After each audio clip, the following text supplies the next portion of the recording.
Роте, ondan karşı oluşun. Kurul! Dur! Hoş geldiniz. Burası kötü mü lan? Burası Malatya uyuştu mu ya? Gezisi. Söyleyeyim.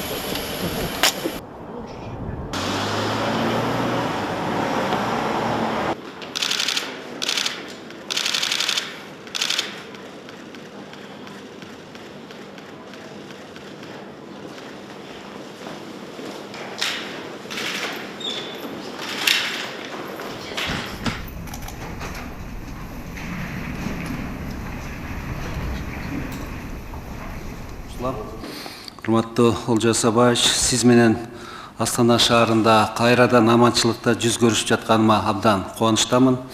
Жакында эле Алматы шаарында сиз менен бирге жакшы пикир алмашып сүйлөшкөнбүз. Бүгүн болсо сиздин жеке чакырууңуз менен Казакстанга расмий сапар менен келип отурам. Кыргыз Республикасынын делегациясын жана жеке өзүмдүн атыман сизге жана сиз жетектеген Казакстан Республикасынын өкмөтүнө жылуу меймандостук үчүн чоң терең ыраазычылык билдирем. Чындыгында эки боордош мамлекеттин ортосундагы эки тараптуу кызматташтык өзгөчө стратегиялык мүнөзгө ээ.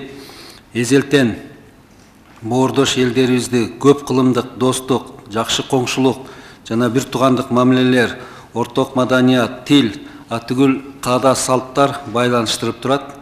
Өткөн жылы Кыргыз Республикасынын президенти урматтуу Садыр Нуркожоевич Жапаров Казакстанга расмий иш сапары ийгиликтүү өтүп, анын алкагында жогорку мамлекеттер аралык кеңештин кезектеги жыйыны болуп өттү.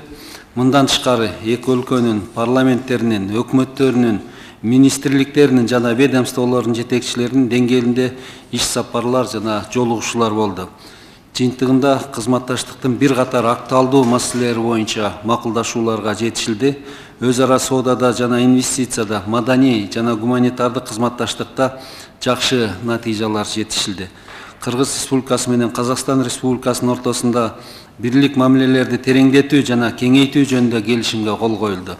Бул биздин стратегиялык өнөктөштүктү бекемдөө жолундагы дагы бир маанилүү кадам жана эки мамлекеттин ортосундагы өзгөчө мамилелердин ачык айкын далили десек болот. Азыр эле сиз менен бирге тар чөйнөдөгү форматтагы жолугушууда биз актуалдуу жана келечектүү маселелерди талкуулап, сиздер менен бирге буга чейин жетишилген эки тараптуу макулдашуулардын ишке ашып жатышын кыйла карап чыкканга жетиштик. Биз биргелешкен аракеттер аркылуу эң чоң натыйжа бере турган тармактарга басым жасоону сунуштайбыз. Булар соода, экономика, өнөр жай, айыл чарба, инвестиция, транспорт, энергетика, жол, билим берүү жана туризм тармактары. Албетте, маданий гуманитардык байланыштарыбызды да көз жаздында калтырбайбыз.